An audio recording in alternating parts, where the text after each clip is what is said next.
rising higher than the sky. Dreams so big, she's learning to fly. Family by her side, a twinkle in her eye. Building her empire, waving down goodbye. Pretty smart, and she's on a roll. Heart on fire, got an unshakable goal. Dreams and family, she's got the mix just right. Rising like the sun, burning so bright. Welcome to Pretty Smart Business, the podcast. I am your host, Sheena White, and I am here today with an extra special guest, somebody that I've known for a really long time and who has become a very great friend of mine. She is a badass personal injury attorney who actually gives a crap about you, which I don't know if you know many personal injury attorneys, it's not really their jam, but this is Samantha Flanagan, and she is one in a million. Welcome, Samantha. Hello.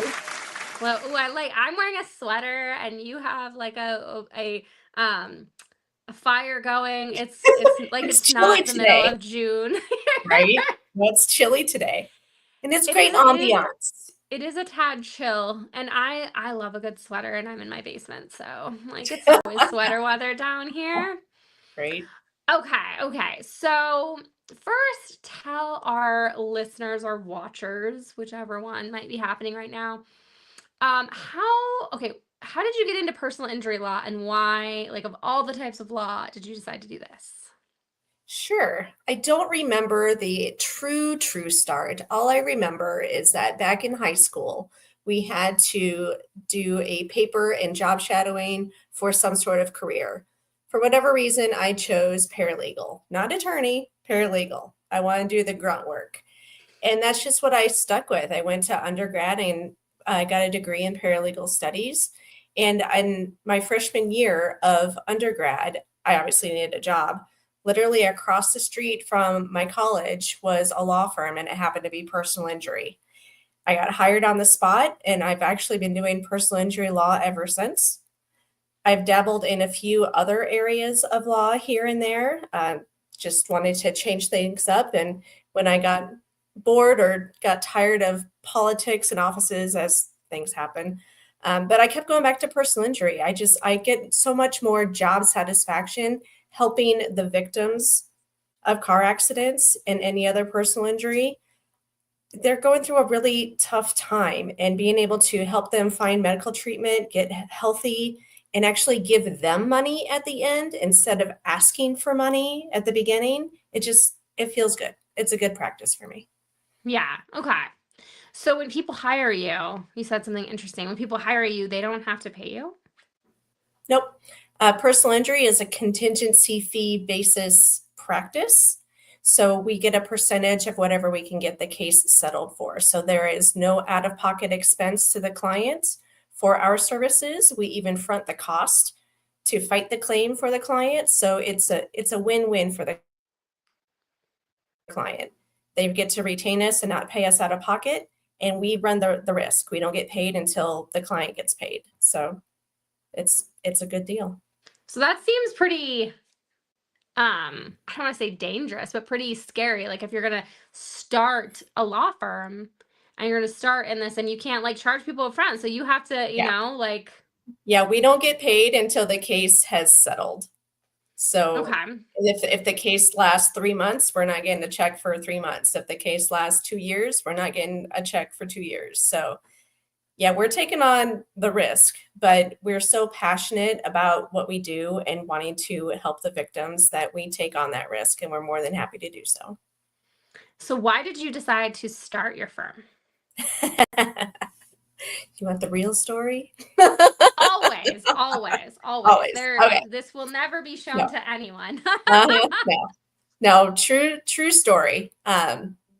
So obviously I was a paralegal for a while before I even went to law school. I was a paralegal for 15 years before I even thought about going to law school. I was working for a female attorney, and she, after 6 months into the job, she said, "You're too smart for this. Go to law school." I'm like, all right, I believe you. So I did the law school thing.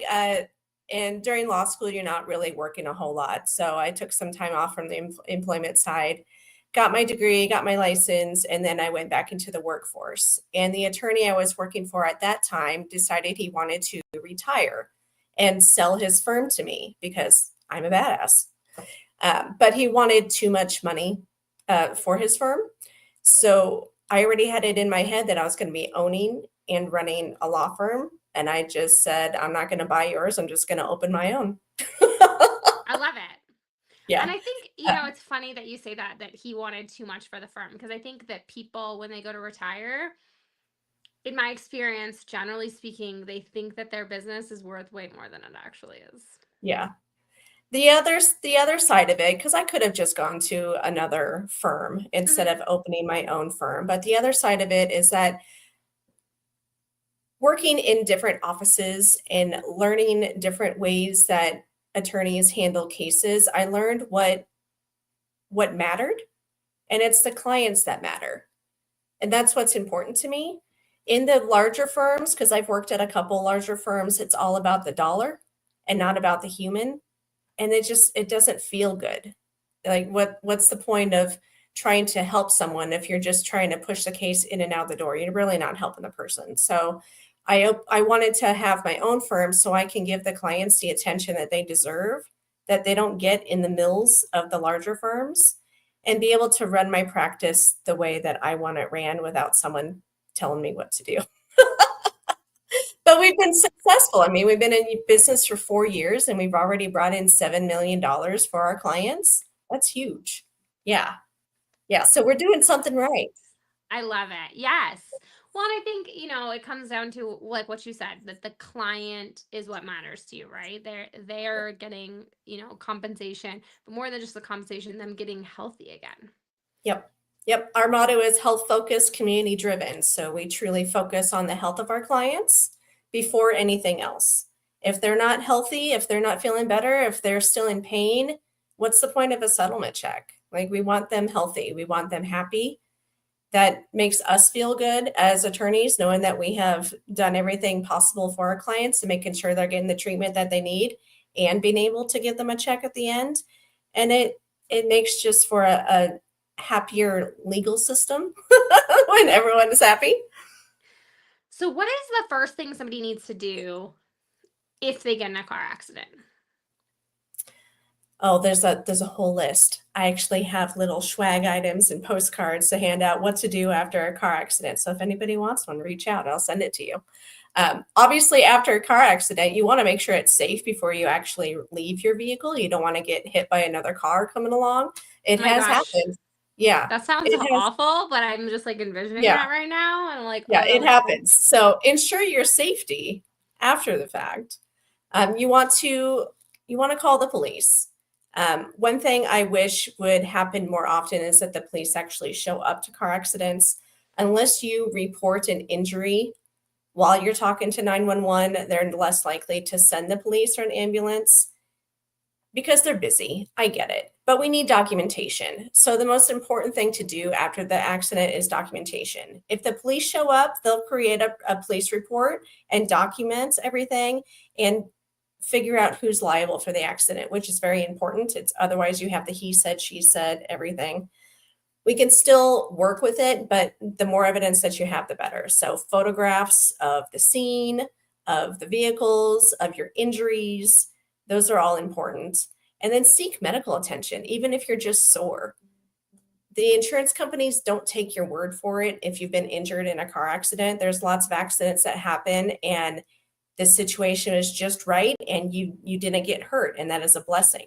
But if you were hurt, even if you're just sore, the insurance company is going to take your word for it because of those situations where injuries don't happen. So seeking medical attention to get the documentation from an actual doctor stating that, yes, you were injured, these are your symptoms, these are the treatment plans, is very beneficial. Okay. It's all about proof. It's the legal system. We need proof. Documented proof. I am, don't get me started on hearsay and what's considered hearsay. Like, you won't let them talk, and yet I can't tell you what they said. So how am I supposed to get this in evidence? But anyways, that's Right. another story for another day. Right. Okay, so but is there something okay, so one of the things that you and I talk about, so Samantha and I know each other for a really long time now, and we talk all the time. So one of the things we've talked about is insurance and how people, generally speaking, don't have enough of it. So what can people do before the accident to make sure that they're protected, if that happens? Yeah, you cannot control accidents. Like it's called an accident for a reason. You can't control who's going to hit you. And there's so many people on the road right now that either don't have insurance or don't have enough insurance. Just look at all the cars that have expired plates. Do you really think that they have car insurance if they don't have like up-to-date plates? Probably not. Probably not. So if they hit you, one of the misnomers in this personal injury field is that the person that hits you is not necessarily going to be able to take care of you and take care of your damages and fix your car and pay for your medical bills and pay you pain and suffering. If they don't have insurance, they don't have assets. Like you have to be able to take care of yourself. So my recommendation to take care of yourself is to make sure that you have underinsured or uninsured motorist coverage. And not just the bare minimum of 25,000, like 100,000 is the minimum that I would recommend. Because if you go to the hospital, that 25,000 is gone, like the moment you walk in the door. So 25,000 isn't going to get you very far. It's going to go all towards the medical bills, and there's nothing left for you. So get 100,000 in underinsured, uninsured motorist coverage, and also medical payments coverage. People think that they don't need medical payments coverage through their car insurance if they have health insurance. But what you don't know is that health insurance will have a subrogation interest against the settlement proceeds. They want their money back. It was someone else's fault. Insurance companies are in business to make money, not spend money. So if they can get their money back, they're going to ask for it, and they're allowed to for the health insurance side. So if you have med pay through your car insurance, you can use that money to help offset any subrogation interest your health insurance might have. And also helps with out-of-pocket expenses. Like if you got to pay for prescriptions or you're going to physical therapy and you have copay, Yeah. like the med pay from your health and from your auto insurance will help with that. Yeah, I had that when I had a car accident. I went to a physical therapy, and my med pay paid for it. There you go. Thank goodness, because I was kind of broke at the time. Yeah. No, it makes a difference. It makes a difference. You might not realize it until you need it. Right. Well, not like, wait, I wish I had that benefit. Yeah. And so we're in Colorado, and actually, little known fact, Colorado is one of the top states for under and uninsured motorists. Sad but true. So if you're in Colorado, call your insurance agent. Make sure you have underinsured or uninsured motorist coverage before you need it. Yeah, because you can't do it on the back end. You can't be like, oh, Nope. can I add that? Yeah. They don't let you do that. They say no. They say, yeah, you can add it for the next time, right? Not for this time. Okay. Right. Because I think we see, okay, so I don't know about you. I watch the news every morning, and we're inundated with the commercials of like, this person got me $800 million. So, okay, so you're in the industry for real. So let's talk about the real of what people can expect from a settlement. Yeah, we are at the mercy of the limits of the insurance policy, honestly. So like I said before, if you're going after the at-fault person, if they don't have insurance or they only have, 25,000, 25,000 is the most you're going to get if that's what the policy limit says. Can you go after the human? Yeah. Is it worth it? No, because they don't have assets. You have to go through the whole trial process, get a judgment. And do you think that if you get $100,000 judgment from the court, that the person without insurance is just going to write you a check? No, you have to go through a collections process. It's going to take you 20, 30 years to get paid. It's better, as bad as it sounds, it's better to just take the loss and move on. Otherwise, you're going to add more stress trying to collect any judgment that might come of it. Well, in those sorts of judgments, that is not contingency. Right?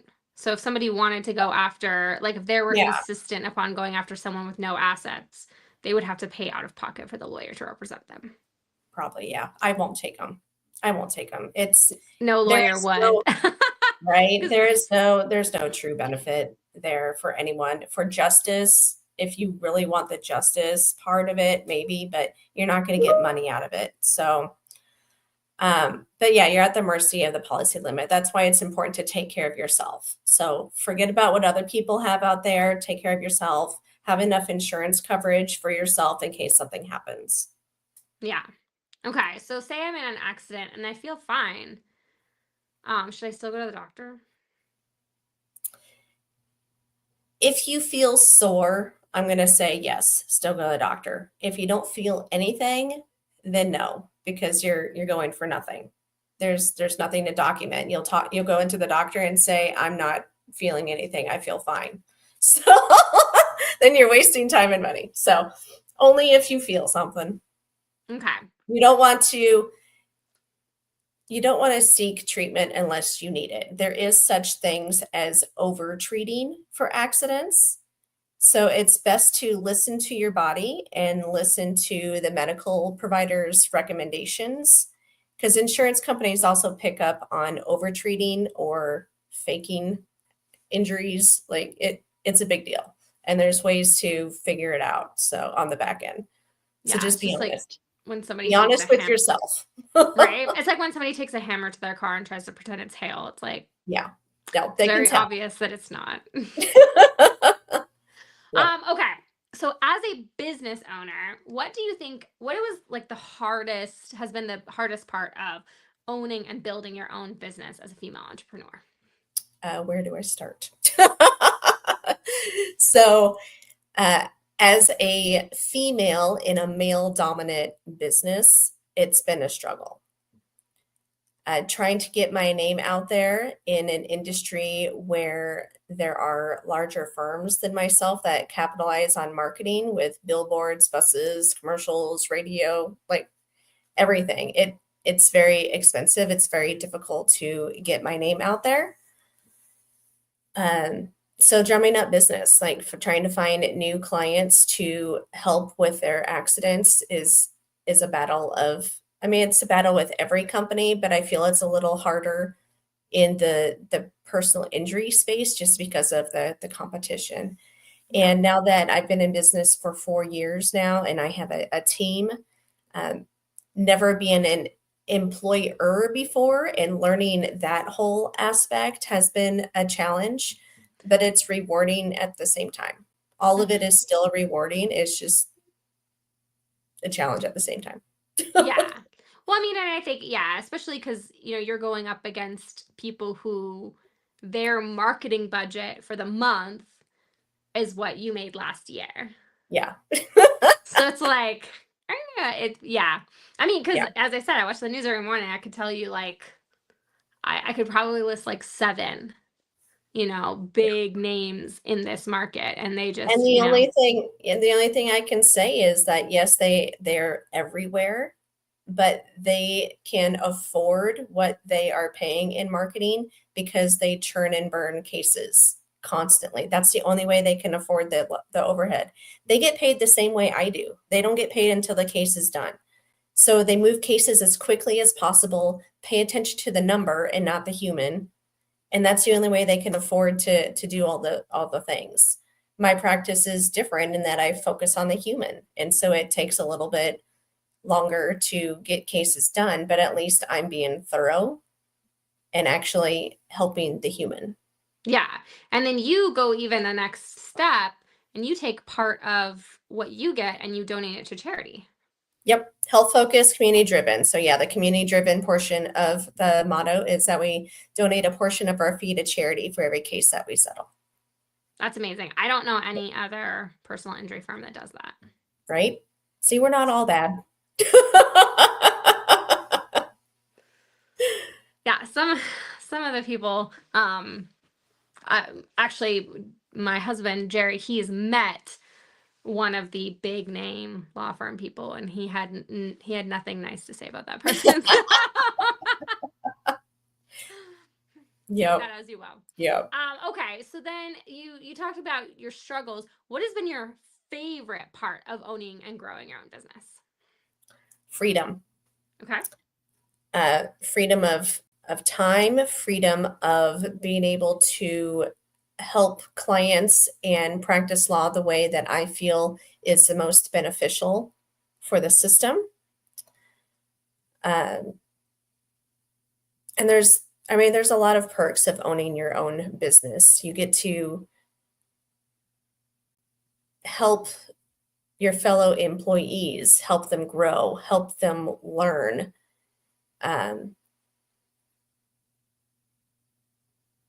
Yeah, just freedom and being able to grow is what I love most about it. I like that though. Like I like where you said freedom to practice law the way you think is the most beneficial, right? Because when you Yep. are in a firm and you work for someone, you have to practice law the way they want you to. Yep. And just like it's called, doctors are practicing medicine, lawyers, same thing. Yep, we practice Practicing. law. Just just FYI. So yeah, I mean, being able to practice it the way that you think is best is super that's something you can only do if you own your own business. Right. And being able to help the people you want to help and take the cases you want to take. Yep. So you can't do that when you work for someone else. Not usually. Okay, so if you were to go backwards and do anything over, what would you do over? I'd probably go to law school sooner. Okay. I was capable sooner.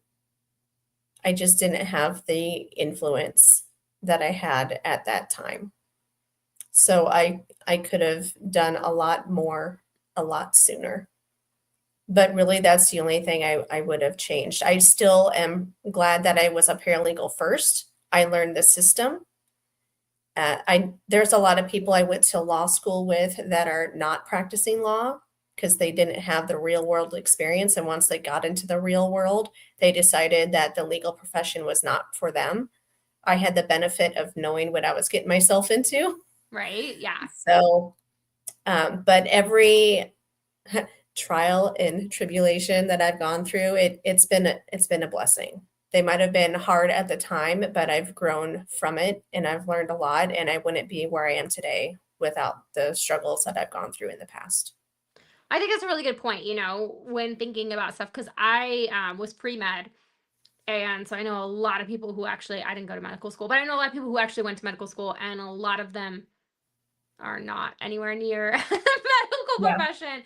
So it's like, Yeah. if you're going to decide to do that, maybe do something where you're trying it out first, right? Yep.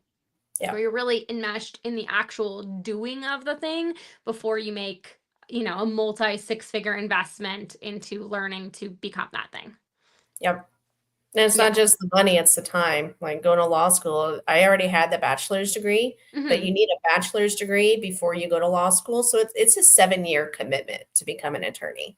Yeah. And then you have to take the bar. And you have to take the bar. Yep. Which I heard, like, you have to study for like 6 months to take it or something crazy. You do. And it's insane. It seems crazy to me that you go to school for 3 years to study for 6 more months to take a test that proves you went to the school for 3 years. Yeah. But it's complicated. Like the multiple choice section of the bar exam is a freaking nightmare because there's 4 answers, and guess what? They're all 4 correct. You just have to choose the one that the bar association thinks is the most correct, but they're all correct. Okay, that feels like a trick. There's some stress. Is that just feels like the whole section is trick questions? Yep. In my opinion. How do you even prepare for that? Luck of the draw. Oh, okay. Because that has nothing to do with real world experience, real laws. Like you don't even have to know the law to take the bar exam.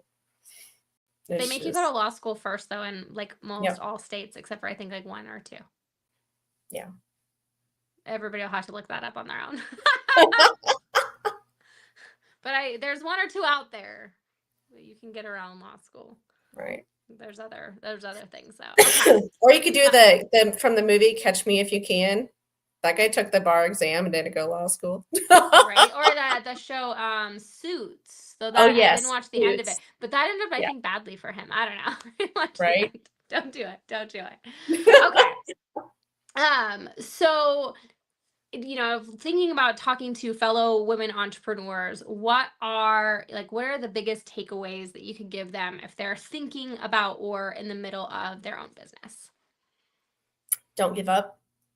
Just keep pushing through. Surround yourself with people that encourage you and inspire you.